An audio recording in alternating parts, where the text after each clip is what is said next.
Hello everybody and welcome to episode 8 of the Shinybees podcast, Snake Eyes. Today is Thursday the 28th of March, and coming up in today's show we have some snaky happenings, a pattern pick, and we go to Mapungubwe in the northern province of Limpopo.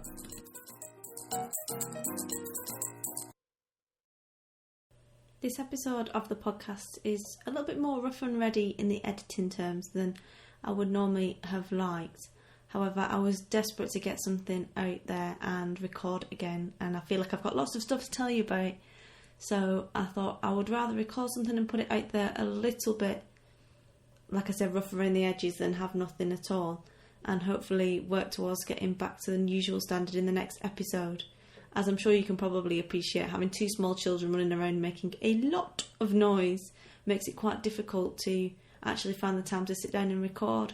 And I think I'm going to have to adapt my usual style of kind of, as I go along, off the cuff, flying by the seat of my pants, to writing everything out and being a bit more organised, so that when I do get half an hour to sit down and speak, I can just speak rather than thinking about it and mulling it over at the same time.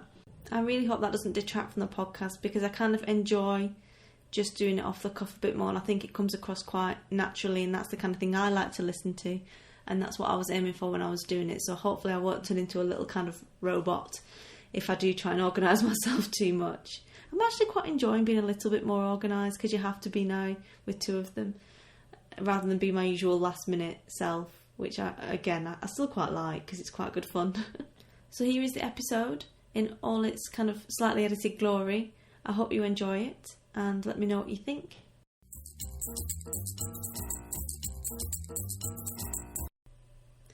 Hello everybody and welcome to episode 8 of the podcast. It's nice to be back again with you, and nice to be back in South Africa after returning back from the UK earlier in the month.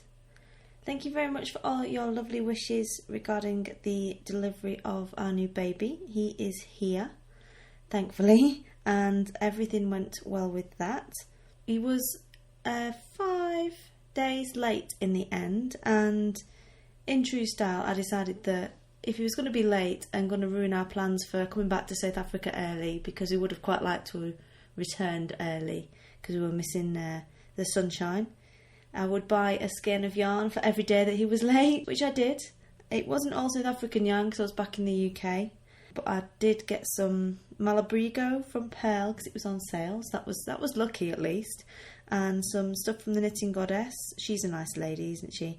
And also some yarn from Flamboyance, because I had a £5 voucher that I needed to spend. And after 5 days of this and a strong gin and tonic, he finally decided, once the gin and tonic kind of hit my stomach, he thought, if I don't hurry up and get out of here, she's going to spend my entire inheritance on yarn. And he made a fairly swift entrance to the world. It was over and done with in under 2 hours, which was nice. And he's a boy, and he's called Samuel Douglas, which took us a week to figure out. We don't have a very good history of naming children, and it took us a week to name our other child. And we took her to a happy hour, and she still didn't have a name. So we took her to meet all the neighbours and all my husband's work friends and all our other friends, and they asked us what her name was, and we were just sat there going, well, she doesn't really have a name. None of the 5 or 6 names we chose for her suited her. So eventually when we got back, we gave her a name, which was kind of half inspired by one of the names we'd had and half inspired by my mother-in-law, who suggested something. And it worked, so we picked that. This time it was a little bit more interesting, because we had to get him/her, obviously it turned out to be a him, a birth certificate and a passport really quickly. So we come up with all these names, and yet again they didn't suit him. So I was very sure that he was a Harry on the first day, and he's not a Harry, because my mother-in-law referred to him as Harry rather than the baby, and I just looked at her with a horrified look going, he's not a Harry? What we're going to do, he's not a Harry. So I ended up narrowing it down to 3 names with my husband, and in the end he had an appointment to go and get a birth certificate. So I sent him off with the 3 names and just said, look, pick one of the 3 names while you're there. I'm done with this now. Any of them will do. And he ended up picking Samuel, so that was good. Luckily, the middle names were sorted, because it was either going to be named after his grandpa or one of his 2 grandpas. So they were fine. But the first name was a problem. And if we have any more children, I don't hold out much hope for them ever getting a name, to be frank. But there you go. You'll be glad to hear that he's not crimping my knitting time too much, because I need knitting to calm down with 2 small children, or 2 children under 2 is pretty tricky. But he has been crimping the podcasting time a little bit, because obviously having a screaming child in the background isn't really conducive to making audio recordings. But he's asleep at the moment and she's at nursery, so it should be fairly quiet apart from the odd plane in the background. So while I'm here, I have a few shout outs to some of you lovely people. I would like to offer my congratulations first of all to my knitting bump buddies, which is Judith and Claire, on the safe arrivals of their little boy and girl, respectively. We have a new club on Twitter, which is the 3am club. That's the hashtag, 3am club, for all those of you who are awake at 3am feeding your baby. So if you're awake in the middle of the night and you need some entertainment, hashtag 3am club will be there. We're there every night. And Miss Playful, the Green Triangle girl, has been there on the odd occasion as well, because her little playful baby has been waking up. She's 4 months old now and is completely aggressed in the sleep stakes, so she's been there on the odd evening as well. So it's just a bit of morale really if you're awake, so you're not on your own. Also, I'd like to say hello to Yasmin, who's been in touch with me, who's came and visited Limpopo back in the day and went to Toyando, which is a town up in the mountains. It's about an hour away from where I live. So hello to you, thank you for getting in touch. It was nice chatting to you. And if there's anyone else that I have missed, and it is entirely possible that I have, it's not because I don't like you, it's because I have no capacity at the moment and I've forgotten exactly how long it's been since I've done a podcast and who I've been talking to. So please don't be offended if I don't mention you in this episode.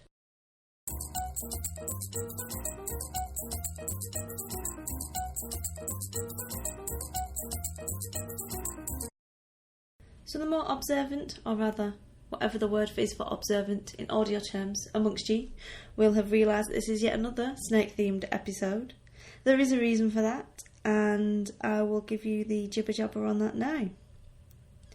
We have a very large tree in the front garden, which is Billy's tree. It's a camel thorn tree, which are very common in South Africa, and it's one of those kind of typical African trees that you see, for those who aren't familiar, that kind of goes up, and then the canopy of the tree is very flat on top. I shall put a picture in the show notes for those who aren't with me on that one. And we have one of those in the front garden.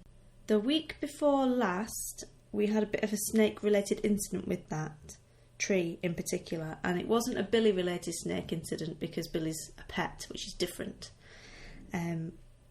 But we had in the tree a Black Mamba snake, which are considerably more dangerous than a boomslang. I think this mamba's been around the house for a while, because I'm sure I've seen it before. And we have a snake man. We have about 3 snake people on kind of speed dial where we live, and this one is a snake man that came, and he's been before, and he told me that this snake that I'd seen was a spotted bush snake, which is a green snake. A black mamba is not green. It's kind of like a steely dark grey colour. It's definitely not green, and not spotted bush snake green. So, but because I'm the crazy English lady, they just think I don't know what I'm talking about, and they're like, oh, it's just a bush snake. And I said, no, I'm sure it was a mamba. But because they're quite dangerous snakes, we'd gone in the house that time, because it was in the roof of the house, under the tiles. You could see it by the back door. So we went in the house to wait for the snake man, and by the time, obviously, he came, which wasn't very long, the snake had gone. This time, I was walking to my neighbour's house, and we walked past the garage under Billy's lair and across the kind of side garden to her stoep, which is like the step, the kind of veranda, to her house. And I'd walked back to my house to pick something up and gone straight back to hers. And as I walked under this tree, I felt this horrible feeling that something was looking at me. So I turned around and looked up, and there was this snake sat in the tree. And I thought, oh, look, a snake. And then I looked at it a bit more and went, oh, look, a snake. And picked up my phone and rang my husband and said, can you ring the snake man? There's a mamba in the tree. And he said to me, yeah, of course I can. I'll ring him now. Stay away from the snake. At which point I went back into my house, went and got the camera and went and stood back under the snake. the smartest of things to do, but I never listen to what he says. And also, the lady who works at my house, Flora, she came out to have a look at him. And I said, Flora, you mustn't stand so close under the snake because they're quite dangerous, if it is what I think it is. So we sat there, and the snake man came really quickly. He was back before my husband was back, and had a look at it, and he said, oh, no, it's not a bush snake. It might be a female boomslang. And I said, yeah, but its head's the wrong shape, and it would have just run away. Well, run away. It doesn't have legs, but slithered away if it was a boomslang, because we've had a female boomslang in the tree before, and she just went into the garage, and that one, it's not. I said, look at its mouth, because a black mamba has, they call it like a smile of death, because its mouth hinge goes all the way back up in its head, and it does look like it's laughing, like an evil grin, kind of like the Joker, I suppose. And the difference between a mamba's head and a boomslang head is the different shapes, and a boomslang has very big eyes, and a mamba doesn't have very big eyes. So I was a bit dubious. Anyway, he gets his little grabber out and gets some ladders to get this mamba out of the tree. And my husband said, how will you know whether it's a mamba or not? Because we couldn't see, because it's far enough away that you can't see close enough to see it. And the snake man said, well, if it starts to attack the grabber, it's a mamba, because a boomslang wouldn't do that. So he goes to grab it, and sure enough, the snake starts going mental trying to bite the grabber, at which point the guy swears or comes up with some kind of language in Afrikaans and says, yeah, it's a mamba. So I was obviously quite pleased at that point that I was right, and the crazy English lady was right about it. So he tried to grab it and couldn't, and he has to be quite careful, because mambas are very timid snakes, but they won't hesitate to bite you if they are cornered or they feel threatened. And the fact that they are so timid is part of the real problem, because they will see a threat in something that isn't necessarily a threat. And if you get basically between them and their exit route, or between them and the den, then you're in trouble. So anyway, it escaped further up into the tree, so they got an even bigger, longer pole and tried to grab it again. But again, it wasn't really interested. And as this kind of Benny Hill music started to ramp up in the background, the snake went even further up into the tree. This tree's got loads and loads of little twigs in it, so it was very difficult to see the snake.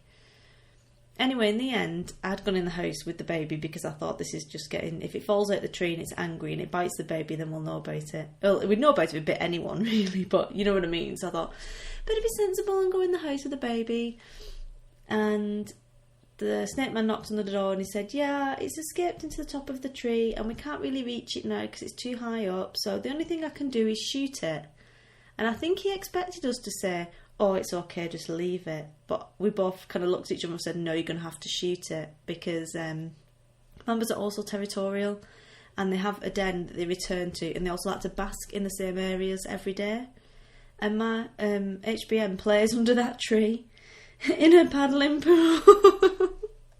And also we park our car under the tree, so we don't want a mamba hanging around in the tree, because if we startle it, then it might fall at the tree and bite us, whereas Billy, he wouldn't do that because he knows, he's used to us. So I kind of thought he was joking when he said, oh, I'm going to have to shoot it. But he just walked over to his bakkie, which is like a station wagon, a pickup truck, led it into the back of it, picked out his shotgun and shimmied into the bottom of our tree and shot the snake in half, clean in half. I felt really guilty at this point, because I don't want it there, and really the only way to get rid of it is to kill it, but I don't want him to kill it while I can see him. I want him to take it away to the bush and kill it. So he shot it in half, and the front half of the snake fell out of the tree and hit the floor, and it was trying to slither away, but it couldn't because half of its body was missing. I felt really sorry for it, and they grabbed it and basically schwacked it over the head a few times until it was dead then. And they had to get the other half of the snake out of the tree, which was still moving, like a worm does. It was really weird. But when it was on the floor, it opened its mouth and we saw all inside its mouth. And the reason it's called a black mamba is because inside its mouth is all black. So it was really interesting to see it. It's the first mamba we've seen in real life, although my husband did have a very close encounter with an extremely large Egyptian cobra a couple of days before. in the nature reserve, and the weather's changing a bit here at the moment, and all the snakes are coming out, so the snake must be very busy. We'd also had a really, really big boom song in the camel thorn tree in the back garden the day before, when Johannes had been there, and he's a gardener. And it's very common in South Africa to have people working at your house, to have a gardener and to have a domestic worker who works in your house. Which, when we first moved here, we were quite uncomfortable with the idea, because it's just a bit alien to someone in the UK to have someone working in your house as a cleaner or have a gardener, unless you're kind of landed gentry. And the thing is here is we're in a very rural area, and if we don't give them a job, they won't have a job, because there is very little employment around. So we kind of took the view that if we don't employ people, then we're not giving them a chance to earn their own money and basically feed their family. So there's Flora, who works in the house, and she's a really nice lady, and she's excellent at spotting snakes as well. And then Johannes works in the garden. Johannes is very, very scared of snakes. And he knows the boomsong's there, but I forbade him from killing it. So there was this enormous boomsong in the back garden, and one of the other gardeners was there as well, and he shouts me and he's like, Missies, come see the snake. So I looked, and I could see the snake in the top of the tree, and I could see it was a boomsong. And he said, with great glee, "Can I kill the snake?" And I said, "No, you mustn't kill my snake." And Johannes is basically wringing, his head's in his hands at this point. He's like, "Oh, not again." And he said, "You want me to leave it?" I said, "Yeah, I want you to leave it." He said, "It's a boomsong." I said, "I think it's my pet boomsong. Just leave it there. Just ignore it. Please don't kill my snake." And clearly this other gardener thought I was absolutely bonkers as well, because most people say, get rid of it. They just want the snakes gone. So that was the day before, and then this day there was this mamba, and I took great delight in telling Johannes how there'd been a mamba in the tree, and I'd let them kill it, and he was like, "Thank you. There is a God. She's not completely bonkers." And we decided that we had to cut the tree back, because the tree was actually growing quite a long way onto the garage, and it's just going to get all kinds of things in there if we don't. So he took massive delight in hacking my tree to bits. He's like, "Yes, we must cut it a lot, madam. We must cut it a lot." So I went off to sewing class and came back, and he'd lopped half the tree down, and you could tell he was just so excited at the idea that he was getting rid of this tree, because if I won't let him kill the snake, he's going to get rid of the tree, so the snake won't come back. So yeah, he did a really good job actually. It looks really, really nice now, and there's actually some light in the house. But Billy is going to be furious when he sees what's left of his tree.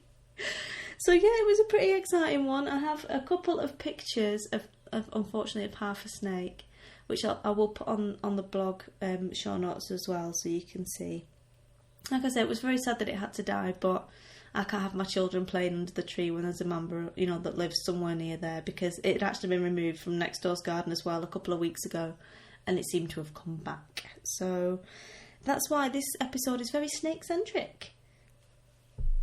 And so without further ado, we'll go on to the pattern pick.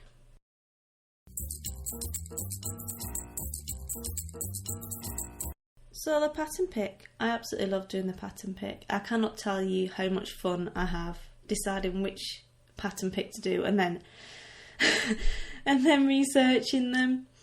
It is really funny. There are a few that I've got planned in the pipeline thanks to some other recent events that I will share with you in future episodes. I think I will try and do one every episode, because I really do enjoy them, and I'm not picking on the people who've done the patterns at all. I'm just having a good laugh along with them, because there is a pattern for everything on Ravelry. It cannot be denied. So the pattern pick for this week is Snake Eyes. And again, there's a lot of patterns for knitted and crocheted snakes. The cuter ones tend to be crocheted, but there are some really impressive knitted ones as well. So the first one I've picked is the Sleepy Snake and Mischievous Mouse by Anna Hrachovec,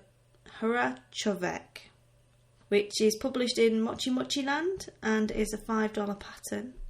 This is really cute. It's this little teeny knitted snake and a little knitted mouse that are both wearing a toupee, a wig, which which I just thought, at what point do you think I'm going to make this knitted snake and this mouse? And I can see that, because snakes eat mice, but then I'm going to put a little wig on them. So I just thought that was really funny. And they're knitted and then felted to make the little snake and mouse. It's very cute, so I'll have a quick look at that. One of the most impressive projects I've found is called Snakes and Ladders by Woolly Thoughts. It is a knitted blanket / afghan in the design of a Snakes and Ladders board. It's £3.50 it's paid for, and it's made from scraps. You can knit it by hand or you can knit it on a machine, and it includes instructions for that as well. And then once you've knitted the squares, you embroider on the numbers. The squares are all garter stitched, so it's quite straightforward to embroider those on. And it's part of a book called Afghan Games, which has got 6 patterns in it for different game boards. And it's got backgammon, chess, drafts, ludo and noughts and crosses. It's very cool. Some of it is knitted, some of it is crocheted. But if you're looking for something a little bit different maybe for a blanket pattern for some kiddies or what have you, then I think it would be a really good project to do. The next one I've got is really impressive. It's called Snake in the Grass Socks by Charles D. Gandy. It's published in The Embellished Sock, Knitted Art for the Foot, and that is the only way this can be described. It is very swanky. It's very elaborate. It's a green knitted sock which has been embellished with a knitted snake, knitted flowers and some knitted grass. I don't think there is a pattern for it, but it definitely is knitted art for the foot. So go and have a look at it because it is quite impressive. I'm really, in awe of the work that's been done on that, really. The next one I've got for you is called Snake in the Woods by Shannon Oakey. This is a free Ravelry download pattern for a men's cardigan in DK weight yarn. It's very highly textured and it has 4 snakes up the inside of the button bands. The reason I picked this one is because the gentleman modelling the cardigan is Shannon's father, and he is sporting a rather impressive beard. And as we know, lots of knitters also have a bit of a thing about beards as well. Not me so much, but I know the Electric Sheep does. Hoxton likes the odd beard or two, so I thought I'd put that one on. He also looks a bit like my friend's dad, who also has a beard, albeit not quite as impressive a beard as Shannon's dad does. But if you look at him, he's pulling quite a dodgy look in terms of, you look at me and think, I'm not entirely sure what you're thinking about there. And he's hold of this tree, like a branch, what's it called? Tree trunk, but it's quite a thin one. And he looks like, maybe he's about to club someone with it, or either that, or he's hiding from his wife. But yeah, the pattern's quite cool, so go take a look at that. There's also, I was really impressed with this one in terms of its kind of knitted accuracy. And it's called Snake Emerald Tree Boa by Tabitha Rose. She's done a few patterns of different snakes, and this was my favourite out of the collection. It is $3.50 and it is published in Snake Realistic Snake Collection. It is downloadable from Ravelry, and yeah, Realistic Snake Collection kind of covers it because they all look really, the patterns on them are very similar to the actual snake skin. They're all done in worsted weight and basically colour work to knit the snakes. You can even put some pipe cleaners in the middle so you can pose them afterwards. They're really good, they're quite clever, so I would have a look at those. And another one that I thought was really great is the Green Tython by Corinne Forkid. I can't even read my own writing again. I just get so excited, I scribble things down and then I can't read what I've written. This is a child-size green knitted tie snake tie. It's a free pattern and it's modelled by a small child who's playing the violin, oddly enough, with this green tie on. He's very cute, bless him. There's also a picture of him with a knitted bear who's wearing a snake tie as well. I just thought it was dead cute. There's got to be one kind of sad-looking dog or sad-looking child in the pattern pick, otherwise it's just not that funny. And to wrap up, and I will not include this in the pattern pick that you can normally go into my Ravelry profile and read the sets. I'm not going to put this one in there because it is just going too far. With the thong picks, it's going too far down that route, in my opinion. And this one is called Willie the Trouser Snake by Jenny Love. It is crocheted, And if you don't know what that is, go ravel it yourself. I think it's fairly self-explanatory. I have no idea why people want to crochet things like that, but it was quite cute in a trouser snakey kind of way. So that wraps up the pattern pick for this episode.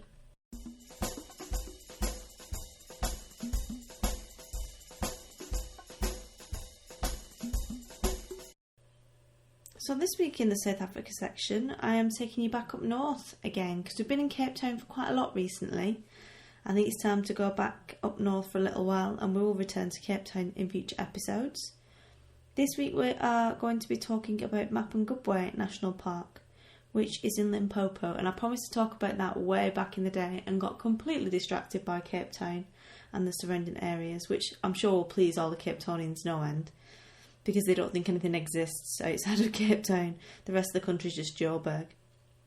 The national park is in Limpopo, as I mentioned, and it is situated at the confluence of the Limpopo and the Shashe rivers. And it's also where the borders of South Africa, Zimbabwe and Botswana meet, because the borders are at those rivers. Mapungubwe developed into the largest kingdom in the subcontinent way back in the day, before it was abandoned in the 14th century due to climatic change, which made the traditional agricultural practices that were used unworkable. The site was more or less as it was when it was abandoned, so as you go there now, there's still all the ruins and everything are virtually untouched, which makes it really important archaeologically for studying the people and the way of life. As such, it has UNESCO World Heritage Site status, and it's a very popular place to visit for people who are interested in archaeology or studying that kind of thing. You can read a lot more about the detail of the history and everything, because it is quite in-depth and there's quite a lot of information to it. Probably far more than you will want to hear about here on the UNESCO website, which I will link to in the show notes, and there are also links from there as well as a lot of other pictures that you can look at too. As I mentioned, Mapungubwe is the most northerly of the South African national parks, and like the Kruger and the other national parks in South Africa, you can book accommodation through the SAN Parks website. They are the people who do the main running of the parks. The main camp in Mapungubwe is called Leokwe, and the camp itself and the rest camps are much, much smaller than the ones you find in the Kruger, and as such they're much quieter. We think this gives you a bit of a better experience, because it can sometimes feel a little bit Butlins-esque, especially in the larger camps in the Kruger. There are literally loads of rondevelles and loads of people because of that. They have big game in Mapungubwe. They have 4 out of the 5 big game animals. They don't have buffalo, as well as lots and lots of different bird life and other animals like giraffes and hyenas and lots of different bockies. The rondevelles are also much nicer accommodation-wise than the ones in the Kruger, which are more functional. It's just a round building with an outdoor kitchen and a little bathroom kind of annex attached to it. The rondevelles in Mapungubwe have got like a round bit for the dining room, living area, another big round bit for the bedroom, a big kitchen, and they also have an outdoor shower, which is really nice because it's always really hot there. Every time we've been, it's been extremely hot, and it's just a much nicer experience because the park is much newer and it isn't used as much.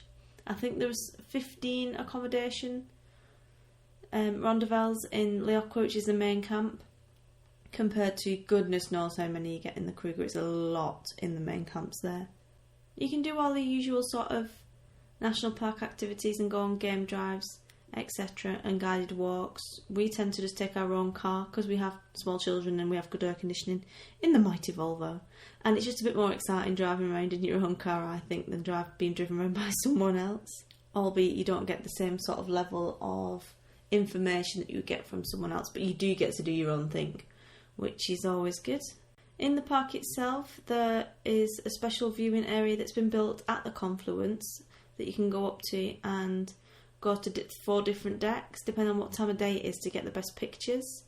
There's a really nice view from there, and we did take some pictures, so I'll put one of those in the show notes too for you, There's also an educational centre there where the school kids come to learn about things. In addition, there is a treetop walk, which we've walked down, and it's all kind of up on stilts, a wooden gangway up on stilts. And again, you can walk out to the edge and see the Limpopo River. And as you get out of your car, there's a big sign up with the quote from Rudyard Kipling from The Elephant Child about the great grey, green, greasy Limpopo River. I think it's all set about with fever trees from memory. I haven't written it down. And I will put a picture of that. I did take a picture of it because I thought it was quite cool.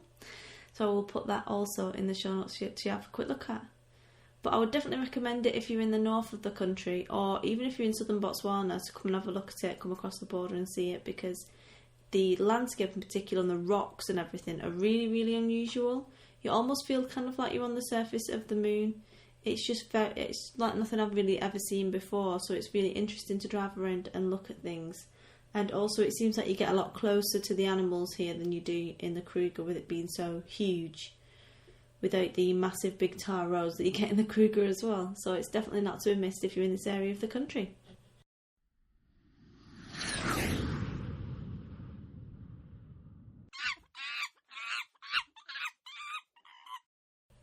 That brings us on to the end of the episode.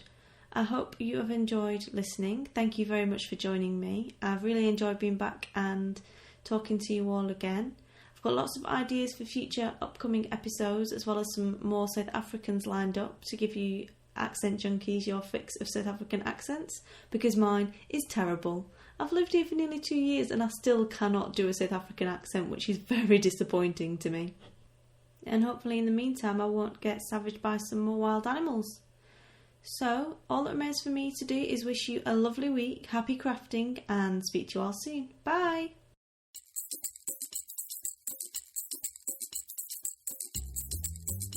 You've been listening to the Shinybees podcast. Show notes for the episode can be found on the Shinybees blog at shinybees.wordpress.com, where you can leave comments. I'm Shinybees on Twitter and Ravelry. We have a Shinybees podcast Ravelry group, or you can contact me on shinybeesinfo@gmail.com.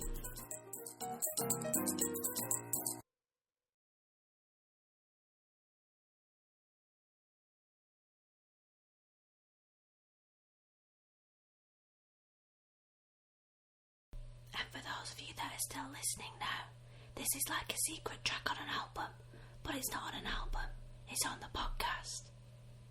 Today is HBM's 2nd birthday, so we would like to wish her happy birthday to you, Madame Britannic Majesty. Or, as they say in these parts, Lekker verjaarsdag.